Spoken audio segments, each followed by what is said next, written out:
Looking back now, I realize how desperate I was that autumn. My apartment felt too big and too empty after my roommate moved to another city for work. The rent in Seattle wasn't getting any cheaper, and my software developer salary could only stretch so far. I needed someone to share the space with, and I needed them fast. I posted ads everywhere. The responses were terrible. One guy wanted to pay in cryptocurrency that didn't actually exist. Another person showed up with 3 cats and a python. I was starting to think I'd have to move back with my parents when I got a message from someone named Vera. Her email was formal, almost like a business letter. She wrote that she was new to the city, worked remotely, and valued quiet environments. She asked very specific questions about the lease terms and building security. It seemed a bit much for a simple roommate situation, but at least she sounded responsible. When Vera arrived for the interview, I noticed everything about her at once. She wore a long black coat even though it wasn't that cold outside. Her skin was extremely pale, almost like porcelain. She kept her hands in leather gloves, which I thought was odd. When I reached out to shake her hand, she hesitated for just a second before accepting. Her accent was hard to place. When I asked where she was from, she said something about a small country in Eastern Europe that I'd never heard of. I didn't push it. Maybe she valued her privacy.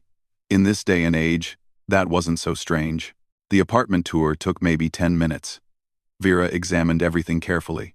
She inspected the windows, tested the locks, and spent a long time looking at the bathroom. She asked if the water pressure was consistent and if I minded if she bathed late at night. I told her I didn't care when she bathed, as long as she paid her share of the water bill. She agreed to all my terms immediately. First month, last month, and security deposit in cash. Actual paper money, which nobody uses anymore. But money is money, so I didn't complain. She moved in that weekend with just 2 suitcases and a large sealed container that she said held important research materials for her work. The first few weeks were peaceful. Too peaceful, actually. I barely saw Vera. She stayed in her room most of the day, though I never heard her on video calls or typing. At night, I'd sometimes see light under her door at 3 or 4 in the morning. The girl clearly had unusual working hours. Her eating habits were even stranger. I'd see her in the kitchen making these thick purple smoothies that smelled like nothing I'd ever encountered before. Not bad, just different. She only ate raw vegetables, never cooked anything, and I never saw her drink regular water. She had these special bottles filled with liquid that looked slightly thicker than normal water. One time I asked if she wanted to order pizza, and she looked confused. She said she had dietary restrictions and couldn't eat processed foods. Fair enough. I've known people with allergies and special diets before, but there were other things, small things that added up. I never heard her shower or run water for more than a few minutes. She didn't own a bed. When I accidentally glanced into her room once when she left the door open, I saw she slept on some kind of mat on the floor. No blankets, no pillows. Her skin had this quality I couldn't quite explain. In regular light, she looked pale but normal. But in the evening, when only the lamp was on, I swear there was a faint glow to her. Like she'd used some kind of luminescent lotion. I convinced myself that's what it was. She never took photos. I tried to snap a quick selfie with her once when we were both in the kitchen, just to send to my sister to show I hadn't been murdered by my mysterious roommate. Vera practically jumped away from the camera. She apologized and said she had issues with her appearance in photos and preferred not to be in them. I respected that. 3 months went by like this. Vera paid her rent on time, never made noise, never had guests, and kept her space clean. She was honestly the perfect roommate, even if she was weird. We developed a kind of routine. We'd nod to each other in the morning, exchange a few polite words in the evening, and otherwise live separate lives. I started to forget about the strange things. People are allowed to be different. Maybe she had a medical condition that made her sensitive to light. Maybe her culture had different customs about food and sleep. Who was I to judge? Then came that Tuesday evening that changed everything. That Tuesday started like any other workday. I woke up, made coffee, and logged into my computer for another day of fixing code and attending meetings that should have been emails. By midday, I had a headache building behind my eyes, the kind that starts small and grows until you can't think straight. By 3 in the afternoon, I gave up. I messaged my team that I was taking a sick day and shut down my laptop. The apartment would be empty. Vera had mentioned something about going to a library across town to use their research database. I'd have the place to myself to take some medicine and sleep off the headache. I drove home carefully, the sunlight making my head pound worse.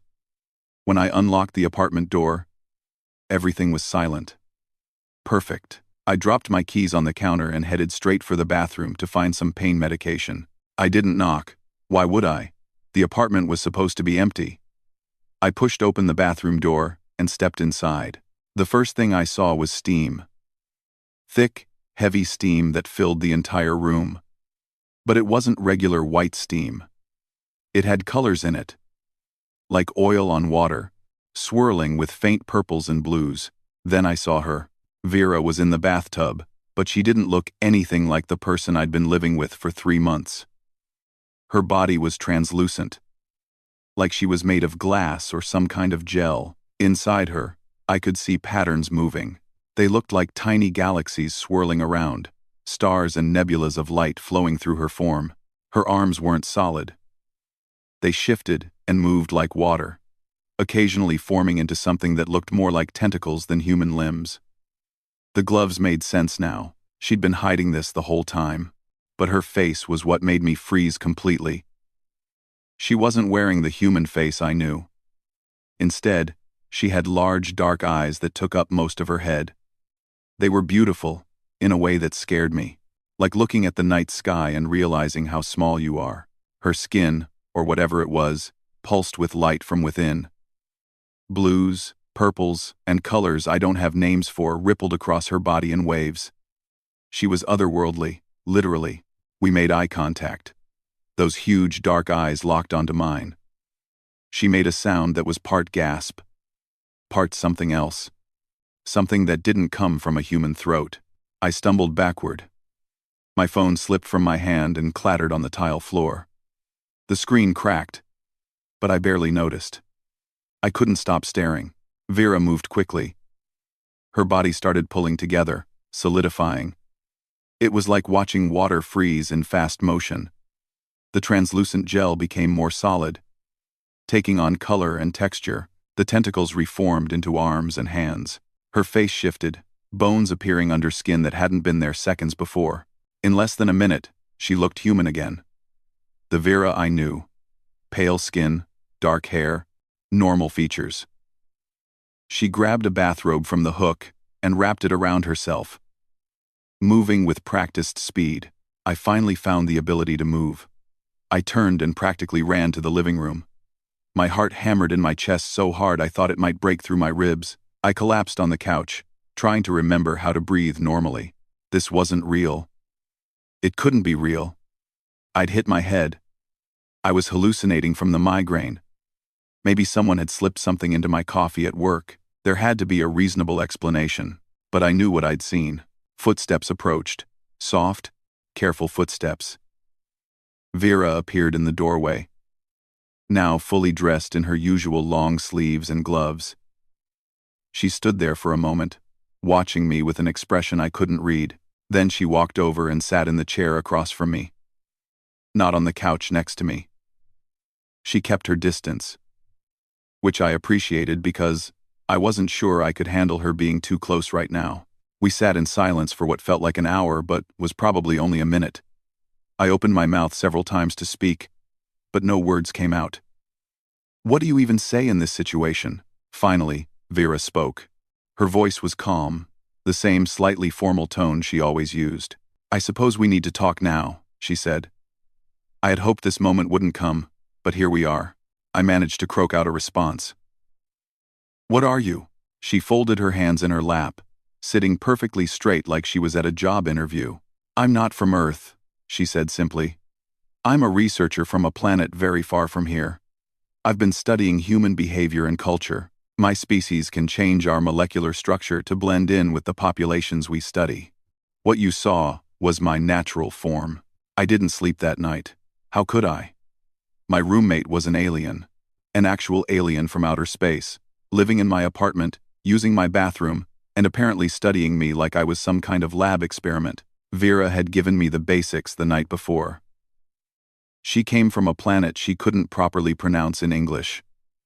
Somewhere I'd never be able to point to in the sky. Her people were explorers and scientists who studied other civilizations. Earth had been on their radar for a while, and she was part of a research team sent to observe humans up close. She'd left me alone after our conversation, disappearing into her room. I heard no sounds from there all night. I sat on the couch, staring at the ceiling, replaying what I'd seen over and over in my mind. Morning came. I made coffee with shaking hands. When Vera emerged from her room, she looked completely human again. If I hadn't seen what I'd seen, I'd never have guessed. "Can I join you?" she asked, gesturing to the kitchen table. I nodded. Words still felt difficult. She sat down across from me, no coffee or breakfast for herself. She just watched me with those eyes that I now knew could look completely different. "You didn't call anyone," she observed. "Police, government, media. You could have." I laughed, a bitter sound. "And tell them what? My roommate is an alien? They'd think I'd lost my mind. Probably lock me up somewhere." She nodded slowly. "That's what we count on. Humans are very skeptical of things that challenge their understanding of reality. It's both a weakness and a strength." Over the next few days, we talked more. Carefully, at first, then more openly. Vera seemed relieved to not have to pretend completely anymore. She explained that maintaining the human appearance took concentration, especially the details. That's why she wore gloves and long sleeves. The extremities were hardest to keep consistent. One evening, about a week later, I came home to find her in the living room in what she called her semi-form. She looked mostly human, but her skin had those bioluminescent patterns visible, swirling gently beneath the surface, soft blues and purples that pulsed in slow waves. "Is this okay?" she asked. "It's exhausting to maintain full human appearance all the time." I thought, since you know now, perhaps at home I could relax somewhat. I surprised myself by saying yes. After the initial shock wore off, curiosity took over. I had a million questions. She explained that her species experienced the world differently than humans. They could sense electromagnetic fields, which is why she always knew when I was about to come home before I opened the door. They could also sense emotions as colors and patterns in the air around people. "You were very orange when you first saw me," she said. "Fear appears as orange spikes. Over these past days, you've shifted to more blue tones. Curiosity and calm." I asked about her planet. She described cities that grew like crystals, reaching toward multiple suns. She told me about oceans made of liquid light, where her people would swim and absorb energy. She explained that they didn't eat like humans. They absorbed nutrients through their skin from specialized baths, which explained the strange liquids and her long bathroom sessions.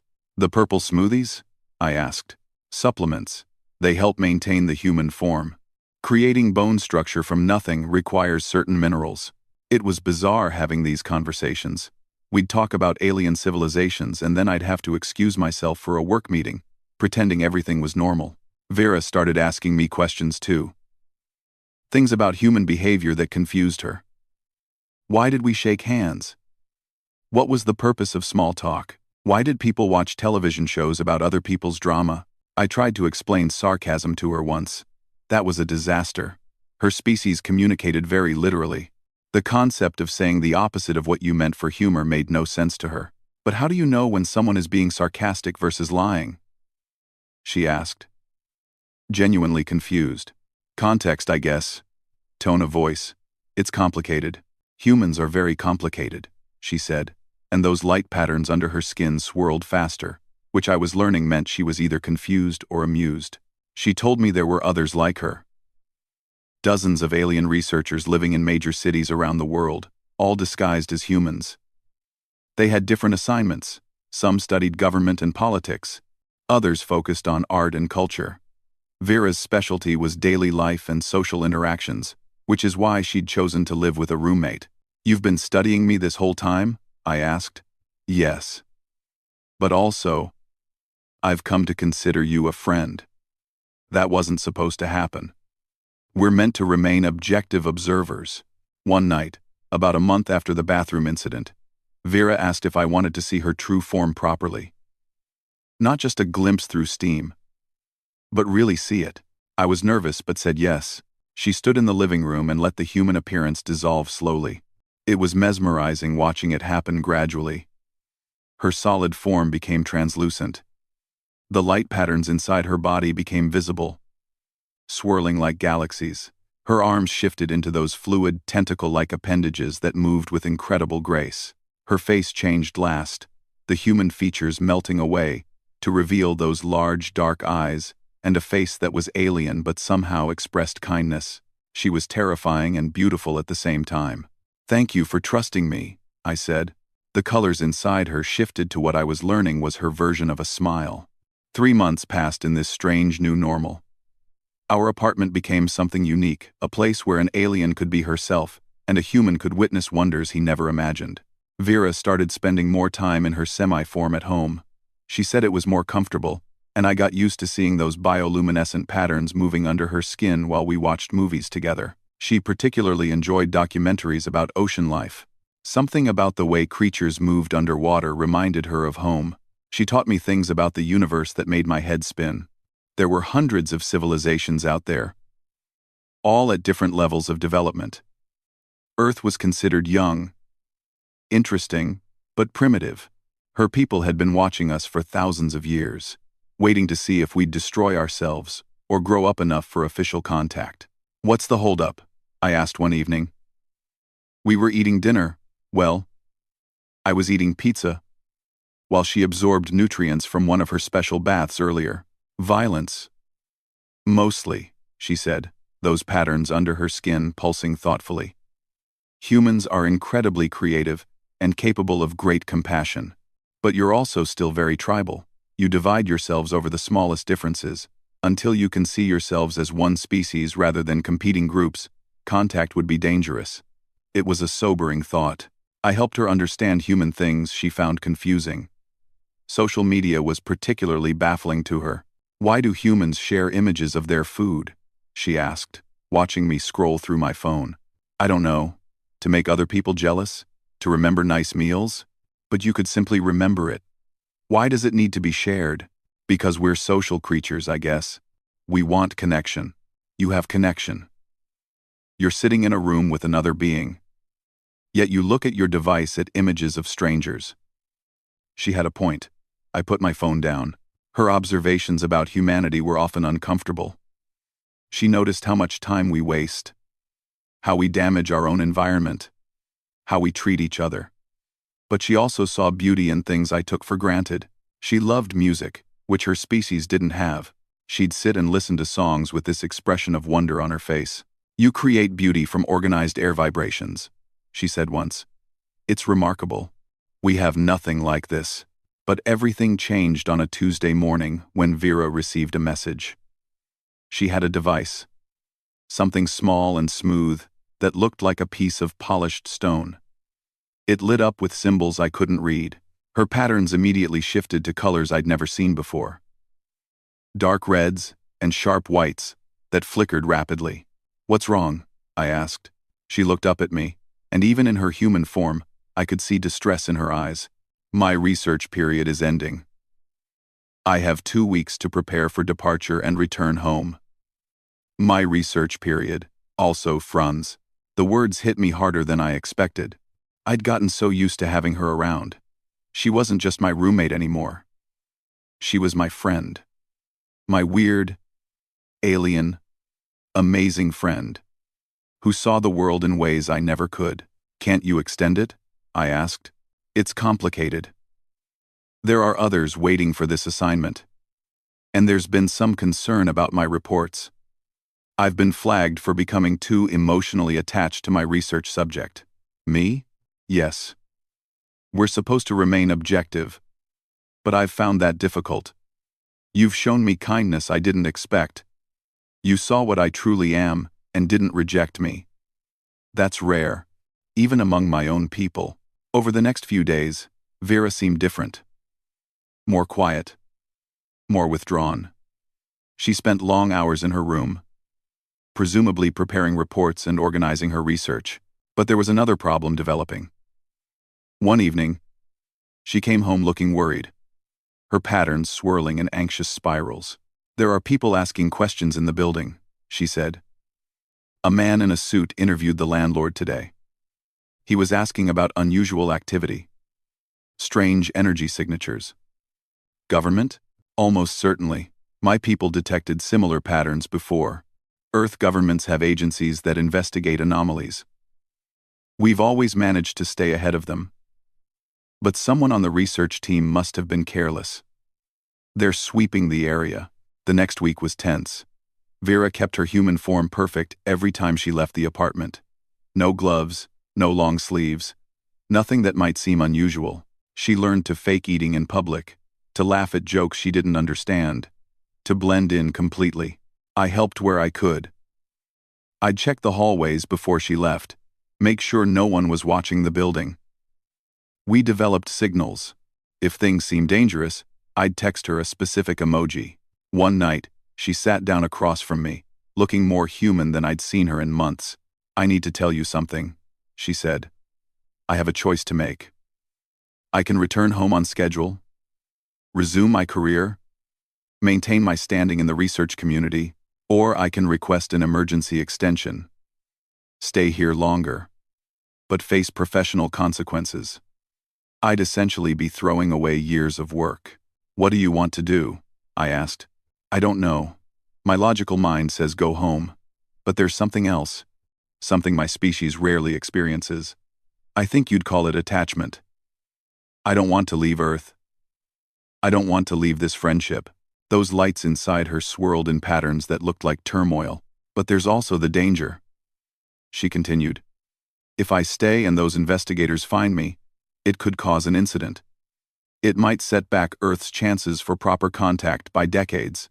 My selfishness could hurt billions of people." It was the most human I'd ever seen her, torn between competing desires, unsure of the right path. The final week arrived too quickly. Vera had decided to follow protocol and return home on schedule. She explained that staying would be irresponsible, no matter how much part of her wanted to. The risk to the larger mission was too great, but she'd also submitted something else. A formal recommendation that Earth be moved to the next tier of observation, based on her research, particularly on what she called individual human capacity for acceptance. She believed humanity was closer to ready for contact than previous reports had suggested. "You're the reason for that," she told me one evening. We were sitting in the living room, her in her semi-form. Those beautiful light patterns, swirling slowly. "You saw something that should have terrified you, that challenged everything you believed about reality. And your response was curiosity and kindness. If more humans react that way, official contact might happen in your lifetime." "I'm not that special," I said. "Plenty of people would have reacted the same way. Perhaps, that's what I'm hoping, that you're not an exception but an example of human potential."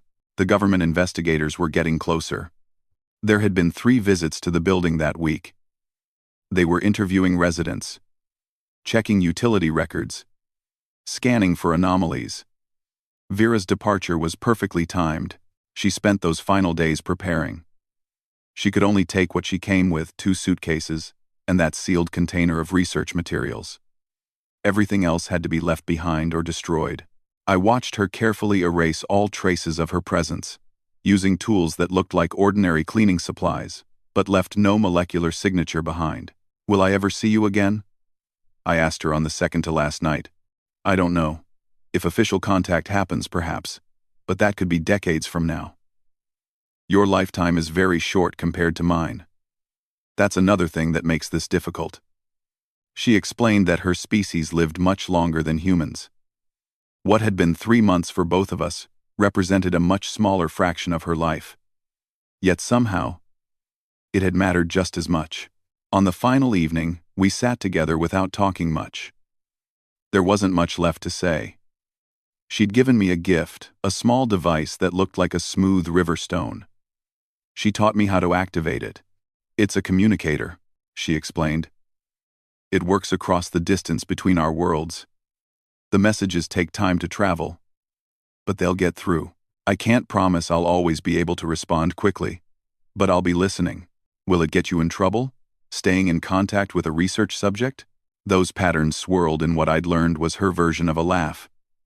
Probably. But I've already broken several protocols. What's one more? She told me things that night that she probably wasn't supposed to share. About how her people viewed Earth, about the debates in their government, about when to make contact, about other species we'd encounter someday. She wanted me to know, she said. Because I'd kept her secrets this long, she trusted me with more. There's something else, she said as the night grew late. The recommendation I submitted about Earth wasn't just based on you. I've been in contact with other researchers in their final weeks. Many of them have similar stories, humans who discovered the truth and responded with acceptance rather than fear. It's happening more frequently. Your species is changing, growing, maybe faster than we realized. That gave me hope for humanity. Despite all our problems, maybe we were getting better. The next morning arrived too soon. Vera was fully human in appearance, packed and ready. A car was coming to take her to a pickup point. I didn't ask for details. Some things were better left unknown. We stood at the door, facing each other. She looked like the same person who'd arrived months ago for that roommate interview. But I knew better now. I knew what swirled beneath that human appearance. Thank you, she said, for accepting me, for seeing me as a person rather than a thing to fear. You gave me something I didn't know I needed. Same, I said, my voice rough. You changed how I see everything. The universe, humanity, what's possible. I'll never look at the stars the same way. She reached out and took my hand. No gloves this time. Her skin felt almost human, but there was a slight coolness to it, and I could feel the faintest pulse of energy beneath the surface. The communicator works both ways, she reminded me. Tell me about your life sometimes. Let me know how humanity is doing. I'll be curious. Will you tell me about your home? About what it's like being back? Yes, though I suspect I'll be somewhat changed by this experience. My people don't usually form attachments to their research subjects. I'll be an oddity among my own kind now. Those patterns flickered in what might have been amusement. Perhaps we've both become a bit alien to our own worlds. The car arrived. A simple black vehicle that looked completely ordinary. Vera picked up her bags. At the door, she paused and looked back at me one final time. One more thing, she said. Your species has a saying about keeping secrets. 3 can keep a secret if 2 are dead. But you've kept mine. That means something. When official contact happens, if I have any influence over how it proceeds, I'll remember the human who saw an alien in his bathroom and chose friendship over fear. She smiled, a perfectly human expression that I knew now took effort to create. Then she was gone. I stood at the window and watched the car disappear down the street. The apartment felt empty in a way it hadn't since before she'd arrived. I picked up the communicator stone, feeling its smooth weight in my palm. That evening, I activated it and sent my first message into space. Just a simple one. Safe travels, friend. The stars are a little less mysterious, but a lot more wonderful now. Talk soon. 3 days later, while I was at work, the stone warmed in my pocket. I pulled it out and saw a response glowing in symbols that somehow translated in my mind. Arrived home. Everything is different and exactly the same. Missing Earth already. Missing my strange human friend. Until next time, stay curious. I looked out my office window at the afternoon sky. Somewhere up there, impossibly far away, an alien scientist was probably filing reports and facing questions about why she'd gotten too attached to her assignment. And down here on Earth, a software developer was learning to see his ordinary life as extraordinary, knowing that the universe was far bigger and stranger and more wonderful than he'd ever imagined. The apartment was quiet now, but I kept Vera's room ready. just in case. You never know when a friend might need a place to stay, even if they're from another world.